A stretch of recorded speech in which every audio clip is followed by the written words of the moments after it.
उत्तरकाशी क्षेत्र के इलाके की वो बारात जब दुल्हन को लेने जा रही थी तो उसने मंदिर में माथा टेक कर कहा कि जब वे दुल्हन को लेकर वापस लौटेंगे तो मंदिर के इष्ट को बलि चढ़ाएंगे। लेकिन जब वे लोग वापस लौटे तो उन्होंने देवता से किया अपना वादा नहीं निभाया। इस पर क्रोधित देवता ने उस बारात को नष्ट कर दिया। ये एक प्राचीन दंत कथा है जो उत्तरकाशी में आज भी सुनने को मिलती है और ये दंत कथा जुड़ी है बौखनाग भगवान से।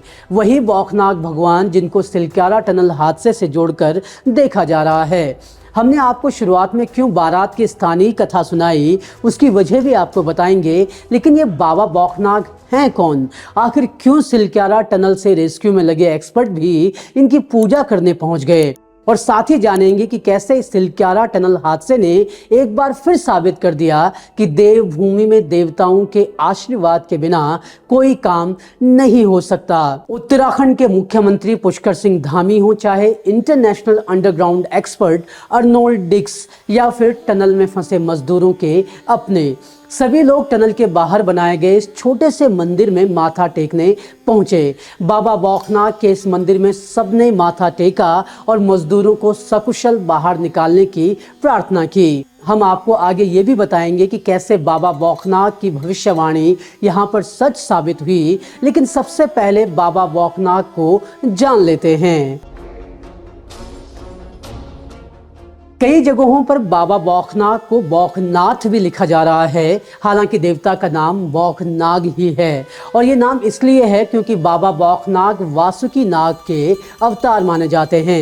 ये टिहरी गढ़वाल के पश्चिमोत्तर क्षेत्र रवाई और भंडार स्यू पट्टी के बहुमान्य नाग देवता हैं।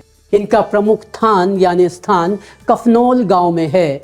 बाबा बौखनाग के पुजारी डिमरी होते हैं तो वहीं पंडित ढोबाल जाति के लोग होते हैं।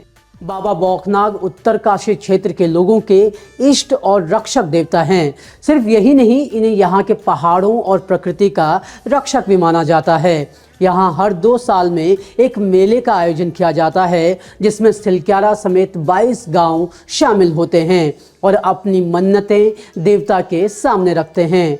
उत्तरकाशी के नौगांव के राड़ी टॉप इलाके में बाबा बौखनाग का एक विशाल मंदिर है जो कि चारों ओर से पहाड़ों से घिरा हुआ है।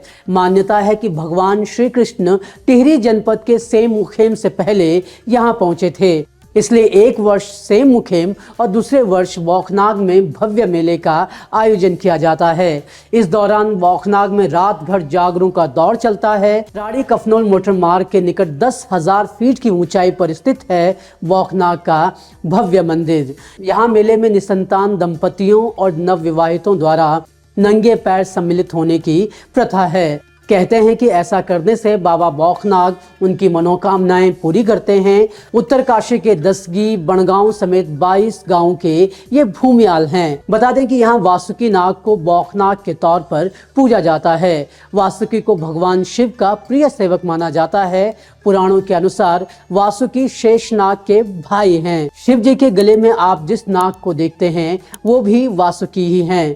समुद्र मंथन के दौरान रस्सी की जगह वासुकी को ही मेरू पर्वत पर बांधकर समुद्र मंथन किया गया था। कहते हैं कि जब वासुदेव श्री कृष्ण को टोकरी में रखकर यमुना नदी पार कर रहे थे तब भयंकर बरसात से वासुकी ने ही श्री कृष्ण की रक्षा की थी। करीब 17 दिन तक सिलक्यारा टनल में फंसी 41 जिंदगियों को सुरक्षित निकालने के लिए काफ़ी ज़्यादा मशक्क़त करनी पड़ी। स्थानीय लोगों की माने तो ये मुसीबत टनल बनाने वाली कंपनी की अनदेखी की वजह से ही खड़ी हुई है। स्थानीय लोगों के मुताबिक जहां टनल बनी है वहां पर बाबा बौखनाग का एक मंदिर था। टनल का काम शुरू होने से पहले कंपनी ने कहा था कि वो देवता का यहाँ पर नया मंदिर बनाएगी और थोड़ा काम शुरू होने के बाद यहाँ पर जो मौजूदा मंदिर था वो रहा भी, लेकिन कुछ दिन बाद इसे तोड़ दिया गया। कंपनी ने वादा करने के बाद भी वहां पर ऐसा कोई मंदिर फिर नहीं बनाया। ग्रामीणों का कहना है कि कंपनी की इस अनदेखी की वजह से ही ये हादसा हुआ है। उनके मुताबिक इस अनदेखी की वजह से बाबा बौखनाग नाराज हो गए और ये आपदा आ गई। ग्रामीणों के इस पक्ष को सामने लाने के बाद टनल के करीब ही एक छोटा सा मंदिर बाबा बौखनाग का बनाया गया। यहाँ पर मजदूरों के रिश्तेदार लगातार माथा टेकते और अंदर फंसे से अपने परिजनों की सुरक्षा की कामना करते। करीब 17 दिन तक चले रेस्क्यू मिशन में कई तरह की दिक्कतें आईं। कभी मशीनें खराब हो गई तो कभी ऊपर से मलबा गिर जाता। बचाव कर्मियों को कोई ऐसा रास्ता नहीं मिल पा रहा था जिसके जरिए वे मजदूरों को बाहर निकाल सकें। आखिर में जब कुछ काम करता ना दिखा तो यहाँ पर बाबा बौखनाग के पशवा, जिन्हें माली भी कहा जाता है, उन्हें बुलाया गया। बाबा बौखनाग के पशवा ने यहाँ पूजा अर्चना की। इसके साथ ही कंपनी के प्रतिनिधि और अन्य लोग बाबा बौखनाग की शरण में पहुंचे। वहां इन्होंने मजदूरों की सकुशल वापसी की कामना की। इस पर बाबा बौखनाग ने न सिर्फ मजदूरों की सुरक्षा की जिम्मेदारी ली, इसके साथ ही कहा कि अगले 3 दिन में मजदूर बाहर आ जाएंगे, और हुआ भी ऐसा ही। बौख के पशवा संजय डिमरी ने वचन दिया था कि अगले 3 दिन में सुरंग में फंसे मजदूर सुरक्षित निकाल लिए जाएंगे, इस बीच कोई अड़चन नहीं आएगी। और ठीक 3 दिन बाद यानी 28 नवंबर को सभी मजदूरों को सुरक्षित बाहर निकाल लिया गया। अब यहाँ पर विश्वास और अंधविश्वास को लेकर तर्क कुतर्क हो सकते हैं, लेकिन ये तय है कि आप स्थानीय मान्यताओं और परंपराओं को अनदेखा नहीं कर सकते। हमने शुरुआत में आपको एक शादी की दंत कथा सुनाई।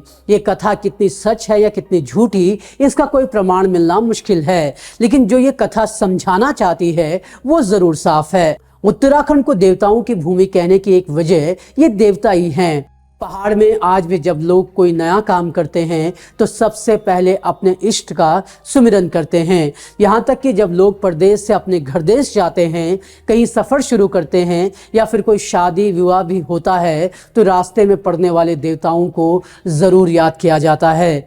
कई देवताओं को श्रीफल के तौर पर चढ़ावा भी चढ़ाया जाता है। बौखनाग मंदिर के पुजारी गणेश प्रसाद बिजलवाण ने बड़े ही सुंदर शब्दों में इस बात को टनल हादसे के संदर्भ में पेश किया है। उन्होंने कहा कि उत्तराखंड देवताओं की भूमि है। यहाँ पर किसी भी पुल, सड़क या सुरंग के निर्माण से पहले स्थानीय देवता को पूजा जाता है या फिर उनके लिए एक छोटा सा मंदिर बनाया जाता है, लेकिन कंपनी ने ऐसा कुछ भी नहीं किया। स्थानीय लोग बताते हैं कि पहले सुरंग के बाहर एक मंदिर था। मजदूर मंदिर में सिर नवाकर फिर अंदर काम करने जाते थे, लेकिन बाद में इस मंदिर को हटा दिया गया और उसके बाद ही यह हादसा हुआ। अब बौखनाग की वजह से ही यह हादसा हुआ या फिर उनकी वजह से मजदूरों की जान बची, इस पर बहस हो सकती है। कई इसे अंधविश्वास भी बताएंगे, लेकिन एक बात है जिससे कोई इनकार नहीं कर सकता, और वो है आस्था। कई बार विज्ञान भी आस्था के सामने सिर नवाता है, और उसका एक नमूना हमने तब देखा जब international tunnel expert Arnold Dix और मुख्यमंत्री भी बाबा बौखनाग के सामने नतमस्तक हुए।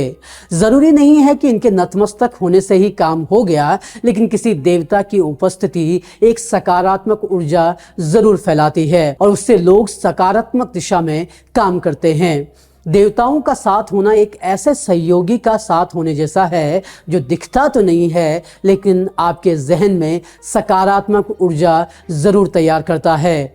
और पहाड़ की प्रकृति के साथ छेड़छाड़ करने वाले लोगों को बाबा बौखनाग ने एक बार फिर चेतावनी जरूर दे दी है कि पहाड़ों की प्रकृति से खिलवाड़ होगा तो कुछ इसी तरह के नतीजे हमें देखने को मिलते रहेंगे।